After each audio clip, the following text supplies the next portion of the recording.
Déjà, pour commencer, savoir un petit peu comment vous avez digéré cette mauvaise soirée, ce mauvais résultat face au Paris Saint-Germain. On t'a retrouvé en zone mixte très frustré.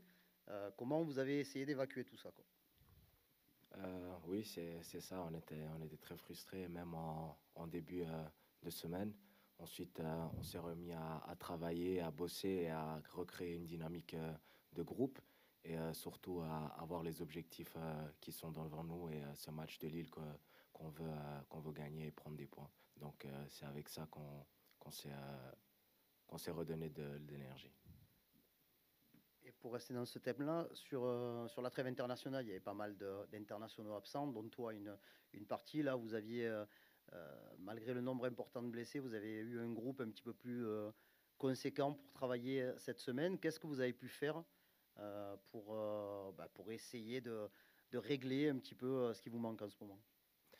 Je pense qu'on a pu se mettre en place, on a pu faire des 10-10, on était vraiment plus à l'entraînement, on a pu mettre quelque chose en place tactiquement et je pense que ça va nous aider pour les prochains matchs.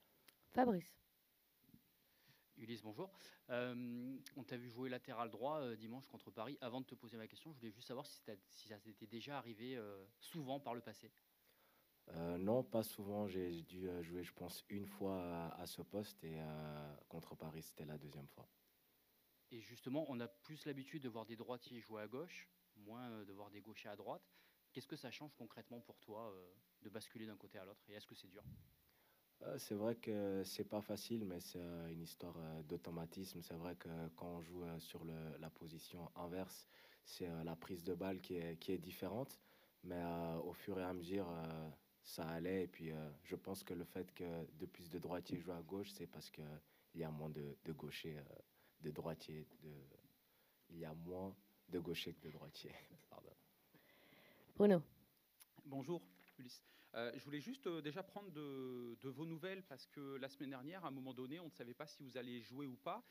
Qu'aviez-vous concrètement? Est-ce que ça va beaucoup mieux? Est-ce que vous vous sentez déjà à 100% par exemple? Voilà, on vous a vu contre Paris, mais que s'était-il passé en gros? Oui, avant Paris, j'étais pas encore à 100%, mais c'est vrai que vendredi et samedi, j'ai repris vraiment à 100% et aujourd'hui, je vais bien et je me sens très bien.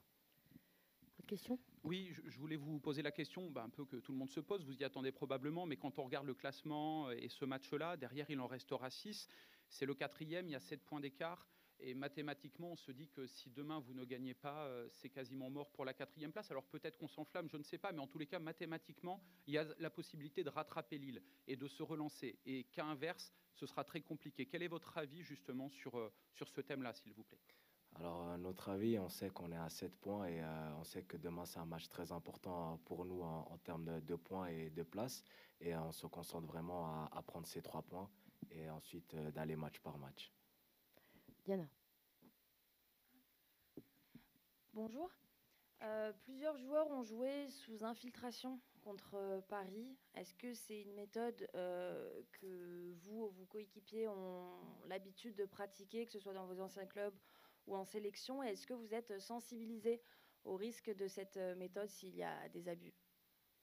Je ne sais pas vraiment qui a joué sous infiltration ou pas, mais je pense que c'est une question qui est plus pour le staff médical. Je ne sais pas trop. Jean-Claude.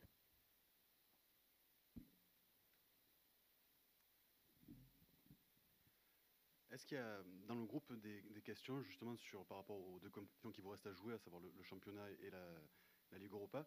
Est-ce qu'il y a des questions entre vous où vous dites qu'il faut peut-être laisser tomber le championnat et tout miser sur la Ligue Europa pour faire une épopée, aller peut-être en demi? Est-ce que vous discutez de ces choses-là entre vous? Non, pas du tout. On est un groupe compétiteur. On veut jouer sur tous les tableaux et on va se donner à 100% contre Lille et puis à 100% contre Benfica. On ne se dit pas que non, on doit faire moins ici ou là-bas. On veut se donner à 100% dans chaque compétition. Karim. Ulysse, ça fait 2 mois et demi que tu es à Marseille. Comment tu juges tes premiers pas? Tu as la difficulté de pas pouvoir jouer en Ligue Europa, mais au final, malgré le fait que vous ayez deux latéraux gauche de métier, tu as quand même pas mal de temps de jeu. Comment tu te vois et comment tu te vois évoluer surtout à l'OM? Bonne question, merci. Oui, alors pour l'instant, je m'intègre bien. Je commence à connaître mes coéquipiers, les déplacements, les mouvements. C'est vrai qu'il y a eu une difficulté pour tout le monde avec le changement d'entraîneur, mais qui a été bon pour tout le monde. Et par rapport à moi, je me sens mieux, je me sens de mieux en mieux. Je commence à prendre mes marques et c'est sûr qu'avec la possibilité d'enchaîner des matchs, je pense pouvoir faire encore de plus belles prestations que ce que j'ai fait jusqu'à maintenant. Flo, Ulysse, je voulais savoir pourquoi tu gardais cet optimisme. Voilà, les supporters ont peut-être besoin d'être rassurés parce que l'air de rien, vous restez sur 3 défaites consécutives. Alors, il y a des circonstances atténuantes. Villarreal, ça restait une qualif malgré tout. Rennes, le staff disait que vous étiez un peu fatigué par l'enchaînement. Paris, ça reste spécial. Mais est-ce que quelles sont les raisons d'y croire encore? Est-ce que tu trouves que le groupe garde le moral, que le groupe n'a pas été atteint? Voilà, quelles sont les raisons d'y croire? Bah, avant cette série de victoires qu'on a eues quand le coach est arrivé, c'était aussi ça. On avait plusieurs défaites et on connaît les deux, on connaît les défaites, on connaît aussi les victoires et on est optimiste sur le fait qu'on peut, dans cette fin de championnat et dans ce match avec Benfica, on est optimiste qu'on peut gagner les matchs et remontrer un visage qui est le nôtre. Fabrice, Si je dis pas de bêtises, ton premier match avait été à Rennes. Ça avait été pas très très bien passé, ça avait été un peu compliqué. Euh, Après ce match-là, qu'est-ce que tu t'es dit? Quelle a été l'autocritique que tu as faite? Et est-ce que tu t'es dit, waouh, ça va être compliqué? Ou alors pas du tout, de suite, tu t'es projeté vers la suite pour essayer de montrer ton meilleur visage? Ah oui, c'est sûr, c'était pas un match facile de rentrer en jeu, c'est pas facile. Et surtout de perdre un match de Coupe de France au penalty, c'est quelque chose qui est très difficile mentalement. Mais pour ma part, je m'y attendais à ce que ça soit à un niveau comme ça. Et bien sûr, ça me donne vraiment envie de m'améliorer et de montrer encore au mieux ce que je peux faire. Stan, Oui, bonjour. Je reviens sur cette histoire de gaucher qui joue à droite, il est très possible que tu rejoues à droite demain à Lille. Au-delà de ce que tu disais sur la prise de balle, est-ce que la difficulté est plus sur la phase défensive, sur comment suivre ton attaquant, ou sur la phase offensive, peut-être les centres qui sont compliqués pour toi? Enfin voilà, où est la difficulté technique, entre guillemets? Ah oui, c'est vrai qu'il y a c'est un autre positionnement quand on joue à droite et à gauche, c'est une autre façon de défendre, mais pour ça, je pense que je m'y suis bien habitué. Et sur la phase offensive, c'est sûr que mon pied droit n'est pas autant bien que mon pied gauche, mais oui, je pense qu'on peut s'améliorer dans la communication de comment on veut amener les offensifs. Et clairement, moi aussi, je peux aussi m'améliorer dans ce secteur offensif si je dois jouer à droite. Bruno, Oui, je voulais avoir votre regard sur quelque chose qu'on a du mal à expliquer, c'est que l'OM n'arrive pas à battre les gros. C'est une réalité, hein, malheureusement, au moment où vous allez jouer un gros, et notamment à l'extérieur, un 5 matchs, 5 défaites, face aux équipes qui sont mieux classées que vous. Arrivez-vous à l'expliquer? Est-ce qu'il y a quelque chose qui fait que, selon vous, c'est compliqué cette saison dans ce secteur-là pour l'OM? Difficile à dire. Ce que je peux dire, c'est qu'à la maison, on a les supporters, donc pour nous, c'est quelque chose d'incroyable. À l'extérieur, c'est peut-être moins le cas. Mais voilà, maintenant, on a des matchs encore à l'extérieur qui viennent et on va essayer de démontrer quelque chose d'autre. Karim, Ouais, j'ai deux questions. La première, elle est sur l'apport du coach Gasset et de son staff. Il y a eu quand même une première phase qui a été fantastique avec 5 victoires consécutives, beaucoup de buts marqués. Là, vous restez sur un temps un petit peu plus faible avec 3 défaites, même si bon, celle de Villarreal, elle n'évite pas la qualification. Vous n'avez pas marqué un but sur les 3 derniers matchs aussi. Est-ce que vous vous posez des questions? Est-ce que ce que vous voyez à l'entraînement est de nature à garder la confiance et l'optimisme dans cet axe de travail? Oui, bien sûr, contre Villarreal, je pense qu'on a marqué. Mais, ouais, pas de souci. Mais si on voit le dernier match, ouais, si on voit le dernier match contre Paris, on s'est créé des occasions. On a vraiment eu des occasions. Donc, je pense pas qu'on doit se faire du souci à ce niveau-là concernant les buts. Et ma dernière question, elle est plutôt personnelle. Je sais que tu l'as un petit peu évoqué dimanche soir au stade, mais comment tu vis cette situation où tu dois te montrer très dispo pour la Ligue 1 et tu dois t'effacer pour la Ligue Europa? Par exemple, la semaine prochaine, c'est un déplacement qui a à Benfica. Est-ce que dans ces moments-là, tu veux être avec le groupe? C'est pas trop dur quand tu ne te déplaces pas, par exemple? Oui, c'est vrai que c'est difficile, comme je l'ai dit, en tant que compétiteur, on veut jouer tous ces matchs. C'est des grands matchs aussi pour le club. On va aussi être là. Mais comme je l'ai dit, je me mets à disposition pour le groupe et je me donne à 100% quand je peux être utilisé. Et c'est vrai que c'est une réflexion, pourquoi pas aller encourager l'équipe à Benfica. Allez, on termine avec toi, Florent.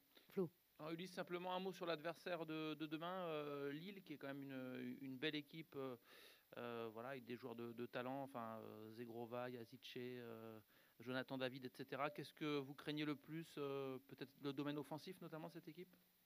Oui, je pense que c'est une belle équipe qui joue au football, qui est surtout en confiance sur ces derniers matchs. Et comme vous l'avez dit, ils ont une belle offensive avec Tsergova et certains joueurs.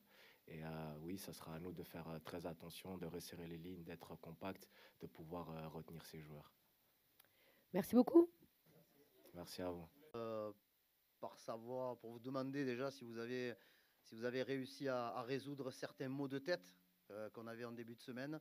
Quelle est la situation un petit peu de l'infirmerie? Est-ce qu'il peut y avoir des choses intéressantes? On a vu avec plaisir Amir Mourio à l'entraînement ce matin. Qu'est-ce qui peut se passer pour demain? Amir reprend avec le groupe partiellement, c'est-à-dire il est joker, il est inattaquable pour les autres, vu que ça fait un moment qu'il n'a pas joué, mais les nouvelles sont bonnes. Par contre, pour Chancel, les nouvelles sont bonnes dans le sens où il n'y a rien de grave. Il a eu juste un pincement qu'il avait déjà eu à Porto. Donc les docteurs ont fait ce qu'il fallait. Ça sera juste pour demain. Mais je pense que dans le week-end, il va reprendre le footing et qu'il sera opérationnel pour Benfica. Michel. Pour vous, le match de Lille est un peu plus couperé que celui de Paris. Paris, c'était un peu le bonus. Là c'est vraiment le couperet pour revenir dans la course à la 4e place. Non, Paris, c'était pas le bonus. Paris, on sait l'importance du Classico. On l'a joué avec nos armes. On a fait une première mi-temps, à mon avis, de belle facture à 11 contre 11. Et ensuite, on a mal négocié la supériorité numérique. On s'est fait prendre en contre 2 fois. Et 2, on a eu des opportunités d'ouvrir le score en dominant le match. Mais on a perdu de la concentration derrière. Bien sûr que la blessure de Chancel à la 50e minute est un moment charnière dans ce match, parce que c'est quand même le joueur qui tient la maison. Et le temps que Samuel Gigot se remette après 5 semaines d'arrêt et une épaule largement abîmée, mais il voulait revenir dans le groupe tellement il avait envie. Il y a eu ce but qui a changé la physionomie du match. Mais je pense qu'on aurait pu le jouer plus intelligemment. Fabrice. Jean-Louis, bonjour. Juste avant vous, il y avait Ulysse Garcia en conférence de presse. Dimanche dernier, on l'a vu jouer un poste inhabituel de latéral droit, parce qu'il manquait du monde, évidemment. On voit très peu de gauchers jouer à droite, alors que l'inverse est plus vrai. Qu'est-ce que vous lui dites pour essayer de le mettre en confiance, et qu'est-ce que vous attendez de lui quand il évolue à ce poste-là? Déjà, on le fait travailler. On dit qu'on est un petit peu dans l'urgence parce que nos deux joueurs sont sur le carreau. On le fait travailler pour positiver la chose. On essaye de faciliter ses angles de passe et de mettre un joueur devant lui pour lui faciliter ses dédoublements. Mais bien évidemment qu'il fait un gros effort, mais pour le collectif, c'est un garçon qui aime ça. aime donner. Il est généreux. Bruno. Bonjour coach. Tout ne s'explique pas dans le football, mais avec votre expérience, est-ce que vous pouvez essayer de nous éclairer sur le fait que l'OM ne parvienne pas à prendre beaucoup plus de points face aux équipes qui sont mieux classées cette saison, parce que le bilan est assez hallucinant. Je crois bien que c'est 5 points sur 27 possibles. Il y a eu beaucoup de matchs à l'extérieur. Vous allez recevoir par exemple Lens ou Nice qui sont devant vous. Comment l'expliquer, même si c'était des matchs qui avaient eu lieu avant que vous n'arriviez? Tout a une fin, par expérience. D'accord? Donc, tous les chiffres que vous pouvez me donner, demain, on va peut-être renverser la vapeur. Et il faut renverser la vapeur.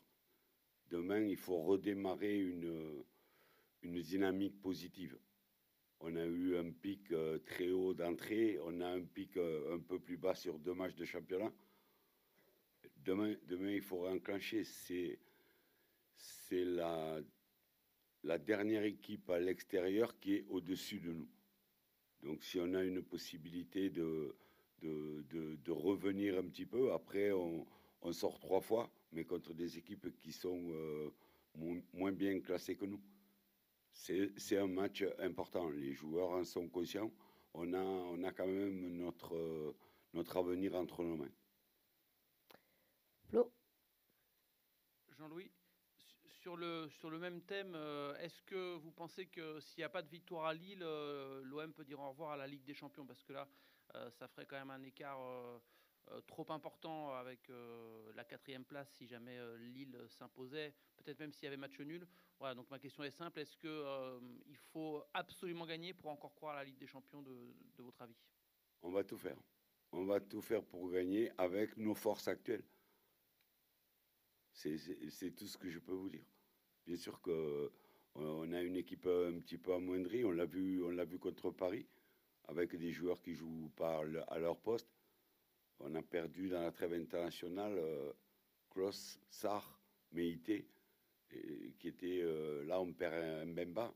Et ce sont des joueurs, des titulaires. Mais malgré ça, on continue à travailler, on chamboule l'équipe. Et les joueurs sont conscients que demain, il nous faut faire un résultat. Nico.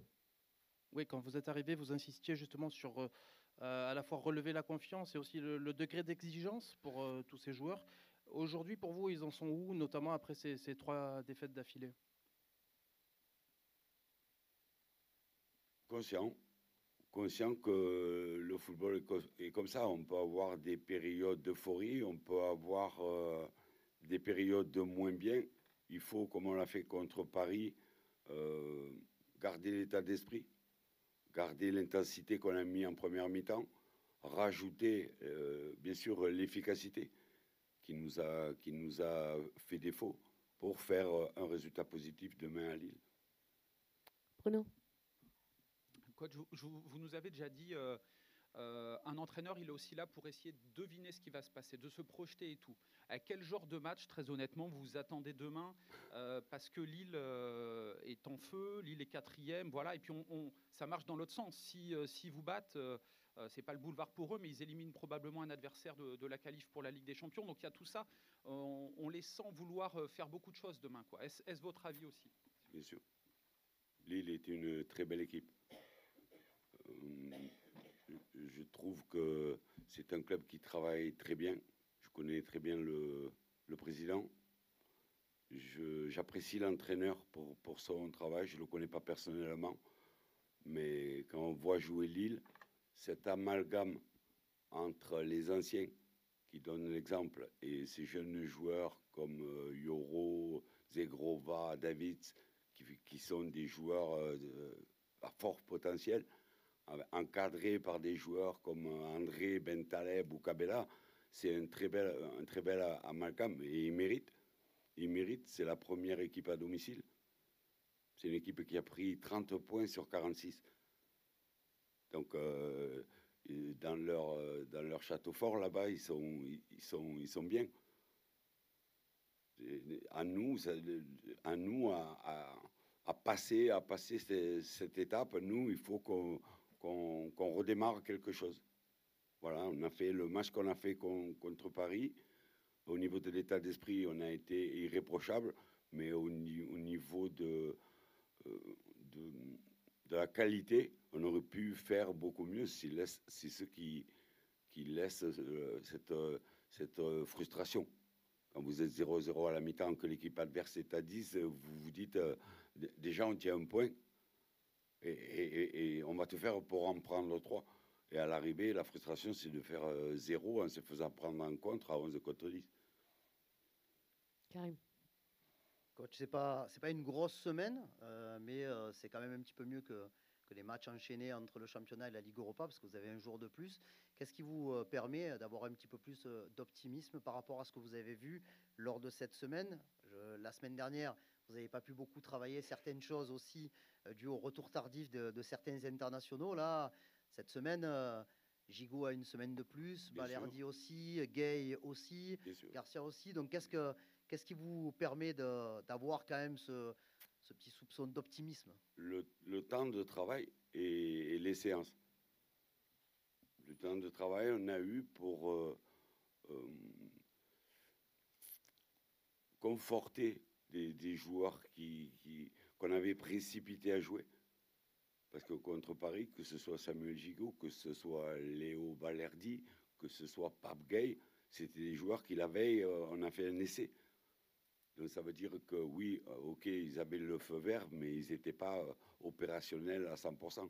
L'effet de match ont fait qu'il a fallu les injecter plus vite que prévu. Là, on a eu une semaine de travail où ils ont bien travaillé, on a bien travaillé tactiquement, en trouvant des nouveaux postes de temps en temps à certains joueurs par rapport à l'effectif actuel. Stan. Oui, bonjour. On a beaucoup parlé de la défense, parce que c'est vrai que vous avez eu énormément d'absences, mais depuis 3 matchs, l'attaque est un peu enrayée aussi. Vous parliez à l'instant de retrouver de l'efficacité. On a l'impression qu'à part Aubameyang, effectivement, cette efficacité n'est pas vraiment dans les gènes des joueurs offensifs que vous avez en ce moment, Ndia, Yarit, etc. Est-ce que vous pouvez influer sur ça à l'entraînement, ou est-ce que c'est trop compliqué? Enfin voilà, qu'est-ce que vous pouvez faire pour relancer aussi l'attaque? C'est un tout. C'est un tout. Quand tout va bien, vous marquez 13 buts en 4 matchs. Et quand tout va mal, vous marquez 0 en 2 matchs. Une équipe, un club, c'est un équilibre. C'est un équilibre. Donc, la confiance, on repart sur la confiance des attaquants, on repart sur notre qualité de jeu, la qualité de la dernière passe. Il faut repartir encore. Et toujours. Flo. Oui, Jean-Louis, juste une question. Je sors un petit peu de l'Olympique de Marseille. Il y a beaucoup de débats en ce moment sur le vrai niveau de la Ligue 1 avec la renégociation des droits. Luis Enrique, le coach du PSG, disait que quand il est arrivé, il ne pensait pas que la Ligue 1 était d'un aussi bon niveau. Vous la retrouvez là après une petite expérience avec la Côte d'Ivoire. On parle aussi beaucoup du possible départ d'Mbappé. Est-ce que ça va l'affaiblir? Voilà, quel est votre avis? Est-ce que vous trouvez que la Ligue 1 a évolué positivement? Quel est votre regard et par rapport à ces questions-là concernant la saison prochaine aussi? Merci. Tous les entraîneurs étrangers pensaient une chose en arrivant. Et quand ils ont travaillé 1 ou 2 ans dans notre championnat, ils disent « Je ne pensais pas que c'était aussi dur ». Tous les matchs sont durs. Tous les matchs sont difficiles. Et notre formation est très bonne. Et elle est réputée dans le monde entier. Les recruteurs étrangers viennent à tous les matchs des 15, 16, 17 de l'équipe de France pour prendre toutes nos pépites. Il y a des clubs qui les lancent, mais qui ne peuvent pas tenir longtemps. Peuvent pas tenir longtemps sous la demande. Donc ça veut dire que le championnat est très bon. Bruno. Oui, coach, je voulais vous questionner, vous savez, sur le fait que le match il a été reporté entre vos 2 matchs de Coupe d'Europe. C'est quelque chose de probablement super intéressant pour vous. Qu'est-ce que ça peut changer concrètement dans la préparation de tout ça et même dans la préparation de demain? C'est-à-dire que demain, vous êtes encore focus sur le championnat et après, il y a 2 semaines où c'est la Coupe d'Europe, ça arrive rarement. Qu'est-ce que ça change concrètement pour vous? Voilà, en quoi c'est probablement, je ne sais pas quel est votre avis, mais super intéressant. Oui, tout est positif. tout est positif. Et dans la conjoncture, là je parle égoïstement, avec l'effectif qu'on a, quand on sait que demain on va aller à Lille avec 18 joueurs, il y en a 5 qui ne peuvent pas être sur la liste de l'Europa League. D'accord? Donc le temps de jeudi à jeudi va nous laisser le temps pour les 12-13 joueurs inscrits. Ça va être d'autres jeunes qui vont venir avec nous parce qu'on est en train de faire le tour de tout ce qu'il y a au club pour pouvoir trouver des gens que vous verrez la liste de l'Europa League où vous allez découvrir des noms. Là, on les a vus hier parce qu'ils étaient inscrits sur une liste et qu'ils étaient blessés. Là, ils relèvent de blessures. Ils ont repris les championnats dans leur catégorie. Donc hier, on les a pris à l'entraînement pour voir, pour qu'ils se sentent à l'aise avec nous. Et dès la semaine prochaine, ils vont être avec nous dans le groupe de l'Europa League. Donc, qu'il y ait une semaine de match à match, c'est formidable pour nous. Allez, carrément, on termine avec toi. Jean-Louis, vous nous avez parlé de la frustration qu'il a fallu évacuer après le match de Paris. Les 5 premiers matchs qui ont été fabuleux en termes de résultats et de contenu pour l'OM, là, c'est le premier vrai coup dur depuis votre arrivée. Le coup d'arrêt, parce que la défaite de Rennes, elle arrivait dans un contexte un petit peu particulier. Comment vous sentez la réaction de vos joueurs après avoir pris cette uppercut contre Paris? Ils ont été comme moi. Ils étaient un peu KO le lendemain.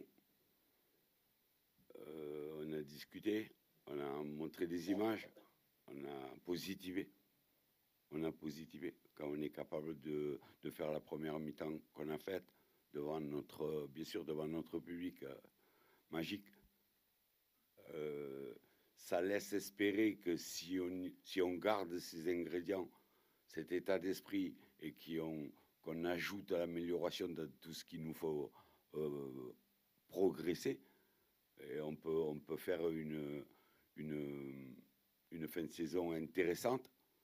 On a 7 matchs de championnat, on a un quart de finale d'Europa League. Il faut y croire. Et il faut que la déception, là, elle est digérée. Maintenant, on est focus sur le match de demain, qui est important. Allez, dernière question pour toi, Stan.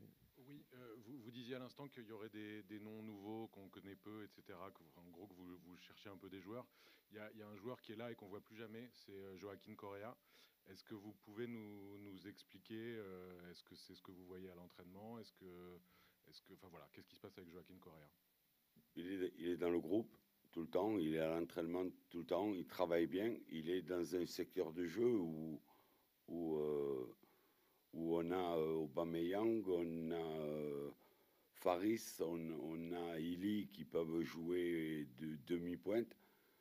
Pour le moment, je crois qu'il est rentré un quart d'heure à Clermont. Je l'ai vu cette semaine parce qu'il voulait me parler et je lui ai dit de ne pas lâcher, qu'à un moment ou à un autre, j'aurais besoin de lui. Voilà, c'est pas moi qui ai construit l'effectif. J'arrive, un effectif est construit. Et quand vous avez autant d'attaquants axiaux, c'est difficile de donner sa chance à tout le monde, mais qui continue à travailler parce qu'il a un très bon esprit. Dans votre esprit à vous, c'est pas un joueur qui peut dépanner un peu sur le côté? Non. Parce qu'il a Non. fait plusieurs reprises cette année. Je vous l'ai dit en arrivant, la première des choses, c'est de mettre les joueurs à leur place. Si Joachim joue, il jouera soit à pointe, soit autour de la pointe, mais c'est un joueur d'axe. Merci.